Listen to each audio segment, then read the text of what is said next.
नमस्कार मित्रांनो.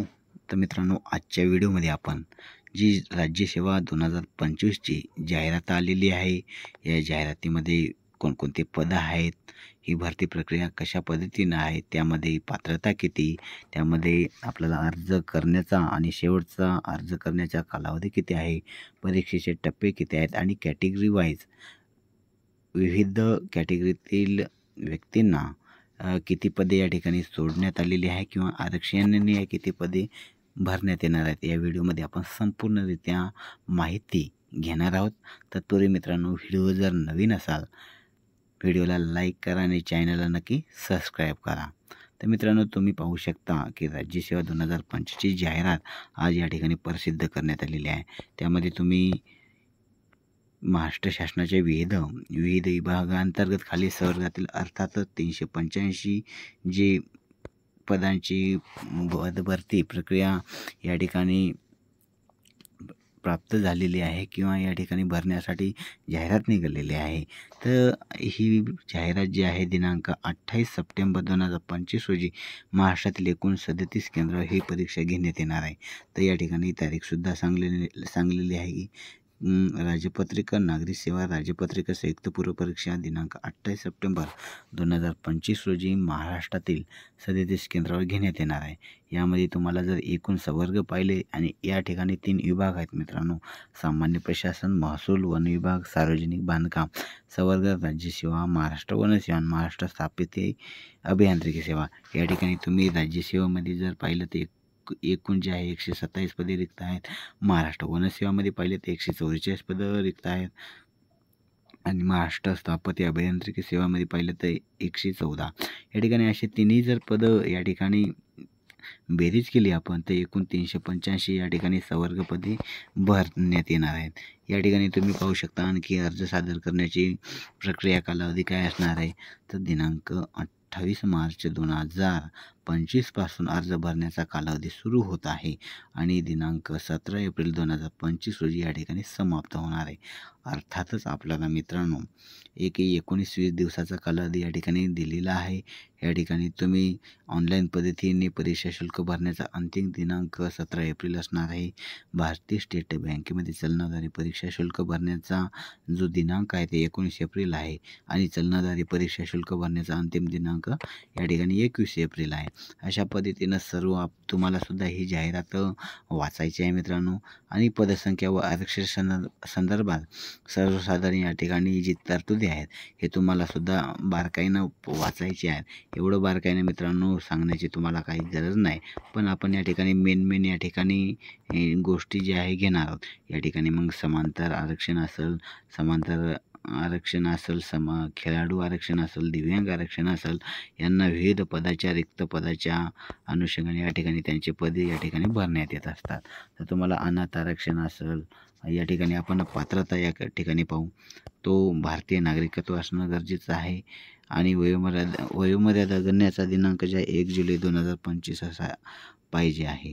या ठिकाणी राखीव खुल्ला संवर्गातील कॅन्डिडेटसाठी 28 जागा आहेत, मागासवर्गीयासाठी 43 जागा आहेत, राखीवसाठी 43 आहेत आणि वन क्षेत्रपाल गट क्रमांक ब यासाठी 21 वर्षासाठी 21 राखीव, मागासवर्गीयासाठी 43. अशा पद्धतीनं सर्व जागा ज्या आहे तुम्हाला वाचायच्या आहेत. तर राज्यसेवा परीक्षा खालील वगळून इतर संवर्गातील मान्यताप्राप्त विद्यापीठाची पदवी किंवा महाराष्ट्र शासनाने पदवी समतुल्य मान्य केलेली विविध संवर्ग आहेत आणि या ठिकाणी शैक्षणिक पात्रता आहे.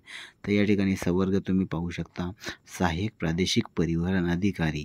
या ठिकाणी शैक्षणिक पात्रता काय असणं गरजेचं आहे, तर यांत्रिकी किंवा स्वचलित ऑटोमोबाईल अभियांत्रिकीमध्ये किमान 4 वर्षाची त्यांच्याकडे पदवी आवश्यक असणार आहे.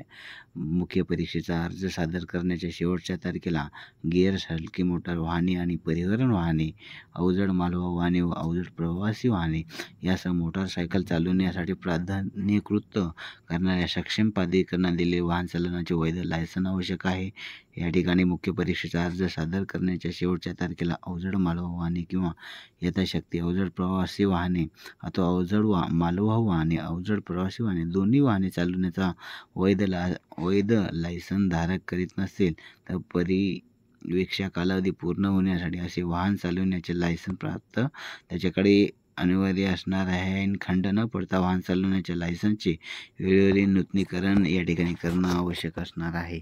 हे जे काही नियम अटी आहेत आपल्याला व्यवस्थित बघायचे आहेत. महाराष्ट्र स्थापत्य अभियांत्रिका सेवा परीक्षा या ठिकाणी सुद्धा होत असतात. मराठी भाषेचे त्यांच्याकडे ज्ञान आवश्यक आहे. या ठिकाणी तुम्ही पाहू शकता की 7.5 मध्ये मराठी भाषेत ज्ञान असणं आवश्यक आहे. पदवीच्या शेवटच्या वर्षात परीक्षेत बसलेली उमेदवारी पूर्व परीक्षेच्या प्रवेशासाठी या ठिकाणी पात्र असणार आहे. हे मेन आपल्याला या ठिकाणी गोष्टी वाचायच्या आहे.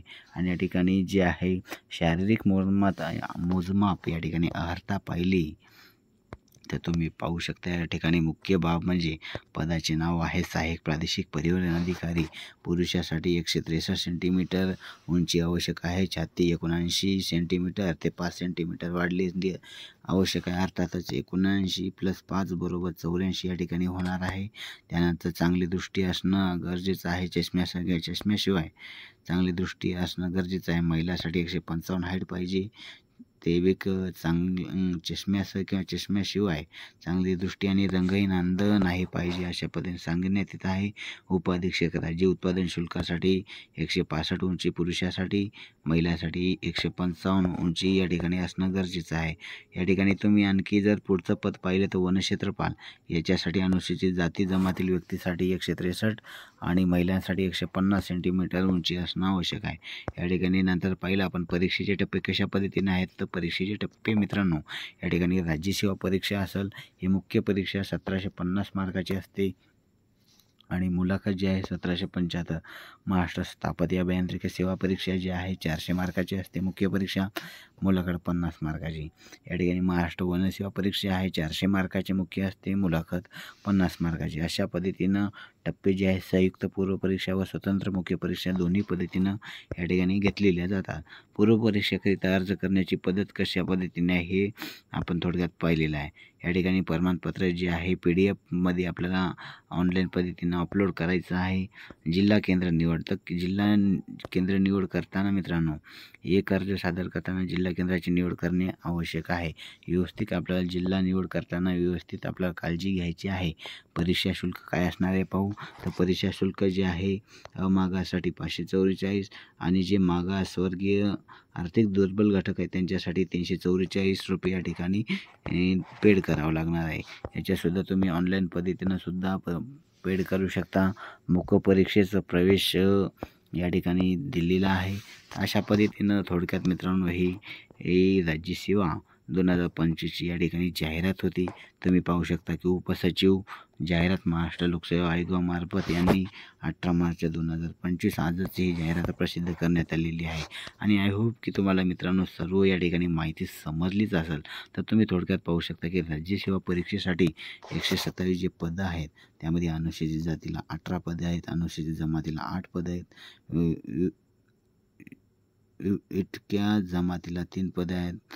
भजबला 4 आहेत. अशा पद्धतीने सर्व पदे जी आहे रिक्त जागांचे प्रवर्गनीय सामाजिक अंतर आरक्षणाचे खालीलप्रमाणे विवरण दिलेले आहे. या ठिकाणी सहाय्यक कामगार आयुक्त असेल त्यामध्ये विविध पदा यामध्ये इतर मागासवर्गीयांसाठी या ठिकाणी 1 जागा दिलेली आहे आणि या ठिकाणी 1च जागा आहे. सहाय्यक आयुक्तासाठी 2 पदे आहेत. तर सहाय्यक प्रादेशिक परिवहनासाठी 21 पद आहेत. मग 21 पदे अनुसूचित जातीसाठी 2, अनुसूचित जमातीसाठी 1, विभक्त जातीसाठी 2 आहेत. भटक्या जमातीसाठी 1 आहे. भटक्या जमाती क साठी 1 आहे.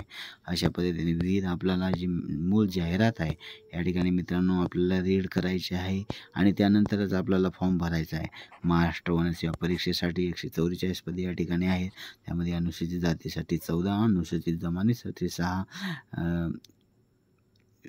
विभक्त जातीसाठी 2 आहेत. भटक्या जमातीसाठी 1 अशा पद्धतीने सर्वसाधारण महिलांसाठी या ठिकाणी 8 आहेत. इथं 4 आहेत. अशा व्यवस्थित जागा पाहिजे आणि नंतरच आपला फॉर्म जे आहे मित्रांनो या ठिकाणी फिलअप करायचा आहे. आणि आय होप की मित्रांनो तुम्हाला सर्व जी माहिती माझ्या मते समजली असेल. आशा करतो माहिती जर समजली असेल तर मित्रांनो आपल्या व्हिडिओला एक लाईक करा. चॅनलला नक्की सबस्क्राईब करा आणि जर कोणी मित्र आपला राज्यसेवा परीक्षा देत असेल त्या मित्रांना आपला हा व्हिडिओ शेअर करा. कारण की तो सुद्धा आणखी एनर्जीने या ठिकाणी कामाला लागेल. 18 मार्च ते आपल्याला या ठिकाणी 18 एप्रिलपर्यंत मुदत दिलेली आहे आणि मी आशा करतो हा व्हिडिओ इंटरेस्टिंग वाटला असता तर आपल्या मित्रांना शेअर करून आम्हाला भरभरून प्रेम देसाल. या ठिकाणी इथं थांबू. तोपर्यंत तत्पूर्वी जय हिंद.